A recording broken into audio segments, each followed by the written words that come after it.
Agora são 10 horas 19 minutos, 10 e 19. Uma revolução energética está chegando. Ela já existe no mundo há mais de 40 anos. Eu sei, você pode estar assustado aí. Mas assim como aconteceu com o vapor, a motivação da Revolução Industrial, a eletricidade, depois o petróleo, o pré-sal, está chegando a energia geotérmica. E sempre que surge uma inovação, e no caso da energia talvez mais acentuadamente, a gente precisa ter um olhar muito cauteloso e os indícios são muito fortes neste caso. A melhor notícia é que o estado de Santa Catarina pode estar numa posição altamente privilegiada, numa nova matriz energética, ou pelo menos na questão da geotérmica. O que seria isso? Para falar um pouquinho sobre o assunto, eu recebo com muito prazer, acompanhados do nosso querido Fausto Silva, o jornalista Fausto Silva, a advogada, doutora e mestra em inteligência aplicada Tânia Bueno, que é presidente do Instituto 3G. O que significa 3G? É Governo Eletrônico, Inteligências e Sistemas. E o pesquisador Hugo César Rechel. Tudo bem com vocês? O Hugo é ex-presidente da Associação Brasileira de Empresas de Tecnologia. Prazer em recebê-los aqui, Hugo. Prazer, Tânia. Puxa só um pouquinho para mim o microfone mais próximo. Isso. O que é a geotérmica? Vamos começar por aí. Começamos com a Thelma, pode ser? Por favor. Bom, a energia geotérmica é a energia que vem do calor do subsolo. Você tendo fonte de água e o processo de acesso a essa fonte de água e a facilidade com que você pode utilizar essa energia define um gradiente que permite uma grande exploração do calor da Terra. Nós estamos falando aqui de lençol freático, basicamente. Aqui no nosso caso, como é que nós podemos definir que Santa Catarina pode ter um grande potencial? A partir do quê? Do aquífero Guarani, por exemplo? Bom dia, Mário. Bom dia, né? Bom dia aos nossos amigos e as amigas. Esse assunto é um daqueles assim que gera uma paixão, né, incontrolável, e a gente acaba dedicando muito tempo a ele. Como a professora Tânia comentou, existe um conjunto de fatores, né? Mas a soma do fator água com o fator temperatura geram aí a facilidade de exploração e obtenção desse tipo de energia. É importante a gente lembrar assim, né? Quer dizer, o nosso planeta ele tem 4 bilhões e 500 milhões de anos. Ele já foi uma bola de fogo, né? Quer dizer, o calor ele é abundante ainda no subsolo. E um dia começou a chover, né? Quando nós tínhamos aí 500 milhões de anos, mais ou menos, de planeta, começou a chover e choveu durante 100 milhões de anos, né? E essa água, ela está nos oceanos e ela está no subsolo. Então é uma fonte, assim, muito mais consolidada, né, do que o petróleo, do que as energias fósseis, né? E agora ela está se transformando de fácil obtenção. A boa notícia é que os especialistas internacionais eles apontam que Santa Catarina é uma espécie... O Brasil é uma grande potência geotérmica, né? O Brasil todo. E Santa Catarina é uma espécie de Arábia Saudita, né? Quer dizer, tem condições... Relacionando a petróleo. Exatamente, né? No sentido geotérmico. Mas é importante assim, o Brasil como um todo, né? Então, os estados que têm capacidade e condição de explorar isso, eles têm boas notícias no horizonte. Bom, nós temos onde esta energia utilizada com mais potencial hoje, já desenvolvido, por exemplo? O principal paradigma hoje é a Islândia, né? Que Islândia. Por razões óbvias, é um país com atividade vulcânica muito intensa. Sim. E para eles é muito fácil obter o somatório temperatura, água, né? Sim. Mas a Islândia ela é um país assim, isolado, ela produz para ela mesma. É por isso que a gente acredita assim, o Brasil é a segunda maior potência do mundo, com a vantagem que no Brasil é fácil distribuir essa energia, né? E o Brasil é um país continental, está num continente, acessa as principais redes, tem uma malha elétrica, apesar de tudo, relativamente bem desenvolvida. Então é fácil gerar e distribuir essa energia. Como é que funciona isso? A base é o vapor do calor da água que está no subsolo? Basicamente isso? Exatamente. Ela funciona, a gente tem até uma analogia simplificada que é semelhante ao radiador de um carro, né? E tem aquela frase célebre do Einstein, né, que as ideias boas elas são simples, né? Então a água lá embaixo, em contato com o calor no subsolo, ela adquire energia, se transforma em vapor, diminui a sua densidade e ela então flutua, ela sobe, né? Então se capta essa água, o vapor subindo, a temperatura ideal aí é na casa de 150 graus.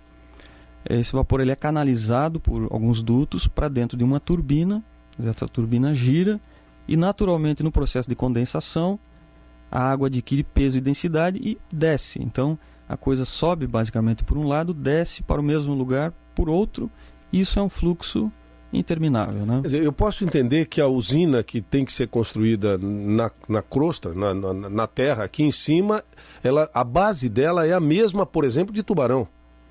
Exatamente. Da nossa termoelétrica. Tanto a termoelétrica como até a nuclear, a unidade geradora é vapor. É vapor.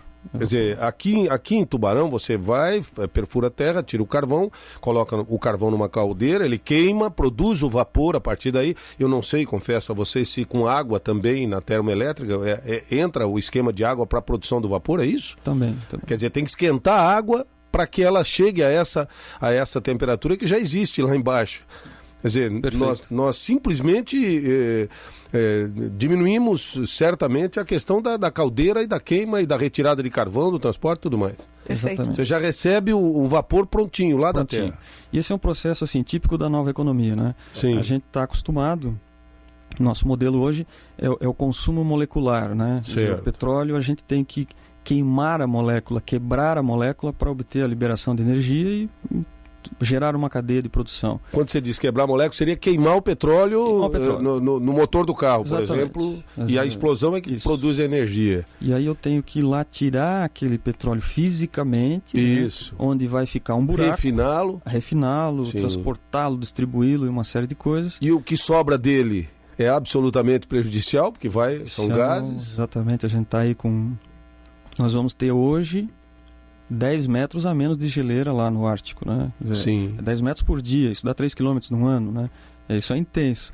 E a queima de gases, ela propicia muito isso, né? Eu posso entender, Hugo, que as cidades que hoje já possuem, por exemplo, fontes de água termal, como Santo Amaro, como Águas Mornas, como Gravatal, como Termas de Tubarão, por exemplo, elas teriam mais facilidade, até porque a água já flui, ela já vem aqui em cima com 40 graus, muitas vezes. Quer dizer, seria mais prático chegar até o calor necessário para que essa água produza o vapor, para movimentar uma turbina ou algo assim? Extremamente prático, exatamente essa é uma das principais razões pelas quais o Estado é apontado, né? O Brasil como um todo, mas Santa Catarina em especial, é apontado como a potência, né? Porque é fácil obter a água com temperatura, né? A gente tem casos aí de água aflorando e é fácil aproveitar isso, né? Fica à vontade, Tânia. Também essa é a razão porque no projeto que nós apresentamos, o Instituto I3G apresentou junto à Agência Brasileira de Energia Elétrica, a ANEEL, é sobre as 5 áreas onde tem esse potencial, onde tem essas fontes de energia termal. Aqui em Santa Catarina, Aqui em Santa 5 Catarina, áreas. 5 áreas, além 5 pontos de exploração. De Piratuba, aquela região oeste. Todas. Só faltou Itá. Itá, eu ia falar Itá para complementar, todas mas me parece Ipira, Itá. Bom, são pontos que Santa Catarina já possui. Agora, por que a ANEEL não havia colocado até então a geotérmica como integrante da matriz energética, Tânia? Por uma razão muito simples. Nenhum grupo de pesquisa, nenhuma universidade, nenhuma empresa defendeu este projeto junto à Agência de Energia Elétrica. Então, ela não faz parte da matriz energética brasileira dos próximos 20 anos. Eu tenho um boiler lá em casa que aquece 200 litros de água para a gente usar no chuveiro, nas torneiras. Pelo que eu estou imaginando, se eu pudesse colocar uma pequena turbina no forro da minha casa, eu poderia aproveitar a passagem desse vapor e produzir energia, quem sabe, para minha casa mesmo. O caminho é esse, é basicamente isso. Só para que a gente possa entender como é que funciona uma geotérmica. Mário, quando a gente falou na nova economia, quer dizer, agora esse foi um famoso pegou na veia, né? Aquele chute que acerta no ângulo. É exatamente isso. O que vai mudar não é só a produção da energia, é a forma como ela é produzida. Sim. Nós vamos produzir energia em casa, né? Quer dizer, é possível, por exemplo, que o teu condomínio produza... Já existe isso, de algum modo. Já existem as casas inteligentes que aproveitam o calor do sol, que aproveitam a energia eólica. E no caso da geotérmica, isso também vai ser possível, né? Claro, em certas escalas, em condições, né? Mas você vai poder vender energia da tua casa para o grid de energia elétrica, né? Um ouvinte internauta muito inteligente aqui, ele questiona até onde, o Marcão é lagiano e tá sempre ligado aqui, ele fala, mas até onde as empresas geradoras de energia elétrica teriam interesse em apoiar ou a atravancar uma evolução como essa? Eu estou perguntando aqui de um ponto de vista político, mas quando você percebe que a Celesc compra energia, porque não consegue, no caso da Celesc como distribuidora, mas as geradoras hoje estão comprando energia que sobram de pequenas... Eu queria que você me falasse um pouquinho sobre isso.